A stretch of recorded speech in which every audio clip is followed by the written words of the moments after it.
যে জঙ্গল জমি এবং স্বাধীনতার জন্য আন্দোলন করতে গিয়ে প্রাণ ত্যাগ করতে হয়েছিল বিরসা মুন্ডার, স্বাধীনতার ৭৫ বছর পর এই সরকারের আমলে বাঙাল শ্রমিকরা সে ভূমির অধিকার ফিরে পেয়েছে।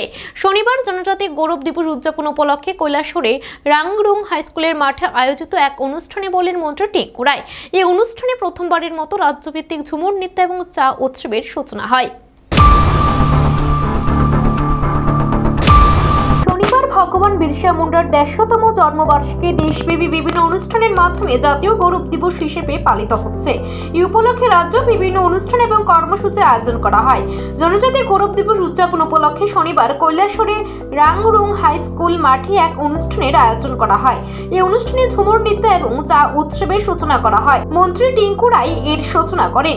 এই অনুষ্ঠানে উপস্থিত ছিলেন ঊনকোটি জেলা পরিষদের সভাধিপতি অমলেন্দু দাস, অতিরিক্ত জেলা শাসক অর্ঘ্য সাহা, চণ্ডীপুর পঞ্চায়েত সমিতি চেয়ারপারসন সম্পদ আসপাল, ভাইস চেয়ারম্যান বিনয় সিংহ, জেলা শিক্ষা আধিকারিক প্রশান্ত কিলিকদার সহ অন্যান্যরা। অনুষ্ঠানের সূচনা করে বক্তব্য রাখতে গিয়ে মন্ত্রী টিঙ্কু রায় জানান, এই প্রথমবারের মতো তথ্য ও সংস্কৃতি দপ্তরের ক্যালেন্ডারে ঝুমুর নৃত্যকে অন্তর্ভুক্ত করা হলো। এবছর ঝুমুর নৃত্য উৎসব এখানে করা হচ্ছে, আগামী বছর অন্যত্র করা হবে। মন্ত্রী টিঙ্কু রায় আরো বলেন, ভগবান বিরসা মুন্ডার জন্ম হয় 1875 সালের 15 নভেম্বর। 24 বছর বয়সে তিনি জঙ্গল জমি ভূমির অধিকারের জন্য এবং স্বাধীনতার জন্য লড়াইয়ের অবতীর্ণ হন। মাত্র 25 বছরে 1900 সালের তার মৃত্যু হয়। 1947 সালের দেশ স্বাধীন হয়। দেশের স্বাধীনতা প্রাপ্তির 75 বছর পর্যন্ত আমরা অর্থাৎ বাঙালি সাঁওতালি শ্রমিকদের কোনো ভূমি ছিল না। বর্তমান সরকার ক্ষমতাসীন হয়ে বাঙালি শ্রমিকদের ভূমির অধিকার ফিরিয়ে দিয়েছে, তাদেরকে জমির পাট্টা বিতরণ করছে। মন্ত্রী আরো বলেন, বিগত সরকার 2017 সাল পর্যন্ত চা বাগান শ্রমিকদের মজুরি ধার্য করেছিল 105 টাকা। আমাদের সরকার 2025 সাল নাগাদ চা বাগান শ্রমিকদের মজুরি বৃদ্ধি করে 204 টাকা করেছে। তিনি বলেন, এটাই সবকা সাথ সবকা বিকাশ, যেখানে উন্নয়ন শহরে সীমাবদ্ধ নয়, চা বাগান শ্রমিকরাও সমানভাবে তার অংশীদার। অনুষ্ঠানে জনজাতি গৌরব দিবস ভগবান বিরসা মুন্ডার ১৫০তম জন্ম জয়ন্তীকে সামনে রেখে আজকের এই অনুষ্ঠান আয়োজন করা হয়েছে। আমরা যারা এইখানকার বাগানের যারা বাসিন্দা, যারা মঞ্চে রয়েছেন, যারা বাগানের প্রতিনিধি অর্থাৎ বাগানের প্রধান উপপ্রধান এবং এখানে বাগানবাসী যারা রয়েছেন, আপনাদের জন্য অত্যন্ত সুখদায়ক, অত্যন্ত খুশির যেটা বিষয় হলো, এখানে আমরা হয়তো লক্ষ্য করছি না, এবার প্রথমবার আমরা এই জনজাতি গৌরব দিবসের পাশাপাশি ঝুমুর নৃত্যকে সরকারিভাবে স্বীকৃতি দেওয়া হয়েছে। এটা হয়তো আমরা লক্ষ্য করছি না কেউ।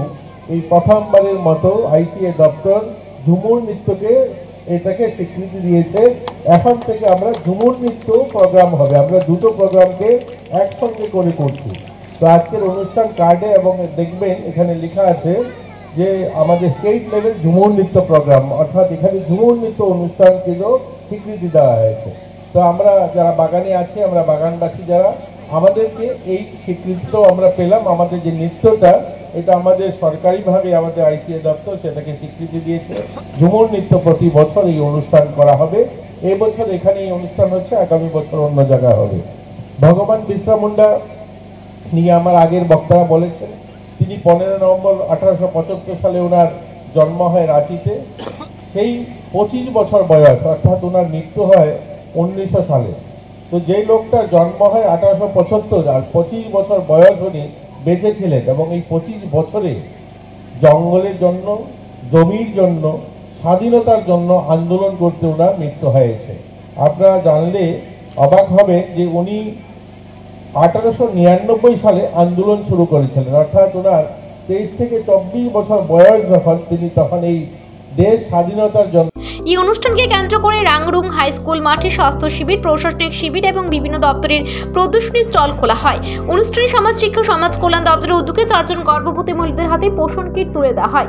বিদ্যানগর দ্বাদশ শ্রেণী বিদ্যালয়ের এনএসএস ইউনিটির উদ্যোগে 60 জনের মধ্যে শীতবস্ত্র বিতরণ করা হয়।